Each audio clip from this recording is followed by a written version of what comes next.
sebentar. Oke, sekarang kita mulai dari Ibu Margaret Enita. Silakan Ibu Margaret nyalakan mikrofonnya. Silakan. Halo, selamat pagi. Selamat pagi, terdengar jelas. Silakan Ibu. Ya, Pak, jadi sampai sekarang kadang kalau misalnya saya ikutin video Bapak itu kan, misalnya, oh ini caranya di sini, kita buka spesifik di sini. Tapi kadang-kadang di laporan keuangannya lain, dia akan menggunakan istilah yang istilahnya kalimatnya nggak sama-sama persis gitu, Ya, beda-beda dikit. ya. Untuk orang yang udah biasa kan dia tahu pasti caranya di bagian sini, di bagian sini. Tapi untuk orang yang awam tuh masih agak bingung gitu ya. Jadi apakah ada mungkin semacam guidance atau apa yang bisa kasih tahu, oh kalau misalnya istilah ini sebenarnya sama aja dengan ini gitu loh. Ya, ya, Seperti ya. itu sih. Oke, saya jawab ya. Dan ini memang biasanya pertanyaan umum pemula ya, yang fundamentalis tentu saja. Kalau misalnya bukan fundamental ya ngapain apa istilah akuntansi pusing. Tapi begini, pertama ya, eh sebentar ini di mute dulu. Oke, pertama begini, saya sendiri pun latar belakangnya bukan akuntansi, bukan ekonomi ya. Meskipun memang cukup erat juga hubungannya dengan laporan keuangan, yaitu jurusan statistika dulu waktu kuliah di Unpad ya. Tapi ketika saya pertama kali belajar pasar modal pada tahun 2009, maka saya juga sama, blank. Saya itu nggak punya dasar akuntansi ketika itu. Jadi saya nggak tahu itu apa namanya modal ditempatkan dan disetor itu apa ya. Apa sih bedanya pendapatan kotor dengan pendapatan bersih, laba bersih, kemudian apa itu EBITDA ya. Apa itu laba operasional, apa itu earning per share, dan seterusnya. Nah, memang istilahnya sangat banyak, Bapak Ibu sekalian.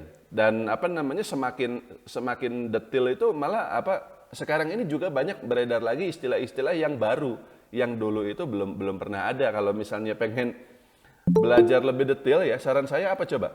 Baca laporan keuangannya Bumi Resources. Itu canggih-canggih sekali itu istilahnya. Itu udah masuk levelnya itu financial engineering. Jadi apa namanya banyak teknik-teknik akuntansi yang bikin sesuatu kasarnya kita katakan manipulasi, tapi sebenarnya itu adalah teknik-teknik akuntansi yang bikin laporan keuangan kelihatannya bagus padahal enggak gitu, seperti itu.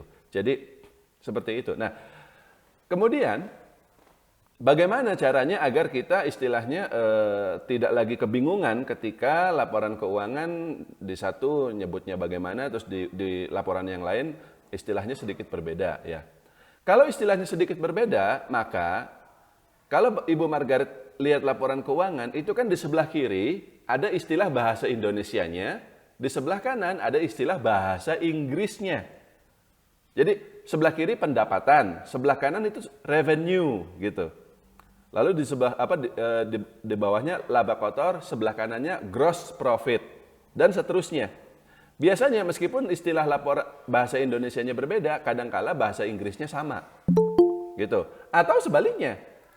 Bahasa Indonesianya sama tapi bahasa Inggrisnya berbeda. Jadi intinya kalau misalnya agak bingung, coba cek bahasa Inggrisnya. Kalau bahasa Inggrisnya sama ya, sedangkan bahasa Indonesianya berbeda, ya berarti itu tuh akun yang sama, meskipun mungkin penyebutannya berbeda. Dan ketiga terakhir, belajarnya dari mana? Kalau saya sendiri, itu biasanya baca-bacanya itu di, sebentar. Ya.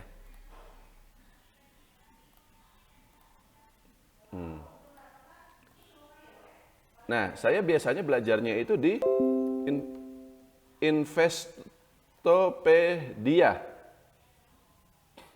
Ya. Nah, di sini nih. Ini memang dalam bahasa Inggris ya. Tapi di education di sini ada apa namanya istilahnya nih. Kita sebut saja misalnya earning per share misalnya. Seperti itu. Nah, di sini ada earning per share definisi, apa sih EPS itu bla bla bla bla. Lalu nanti ada formulanya, rumusnya, cara menghitungnya seperti ini, bahkan ada videonya juga, dan terakhir adalah ada contohnya, contoh real. Jadi definisinya ya, lalu rumusnya, formulanya, dan terakhir adalah contohnya seperti itu. Udah gitu ada lagi yang lain-lainnya lagi nih. perkenalan di evaluasi perusahaan, financial statement ya. Jadi ini sangat-sangat lengkap. Semua istilah akuntansi semuanya ada di Investopedia ini ya. Jadi kalau saya sendiri selama ini belajarnya dari situ saja, dari Investopedia itu. Cumannya begini. Sekarang saya hafal hampir seluruh istilah akuntansi. Dan itu bukan karena saya kuliah akuntansi, tidak.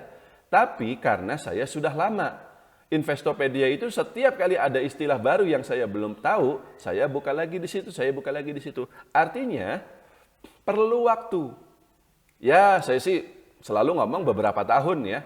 Tapi itu realistis. Jadi Anda kuliah akuntansi semester 1, semester 2, apakah langsung jago gitu? Kan enggak. Harus agak lama, mungkin 4 tahun baru bisa lulus.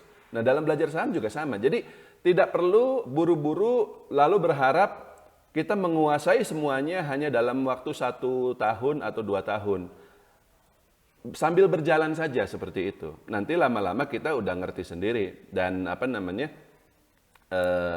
kemudian bisa lebih dalam lagi dalam mempelajari laporan keuangan, dalam menganalisa laporan keuangan. Kurang lebih seperti itu, Ibu Margaret ya.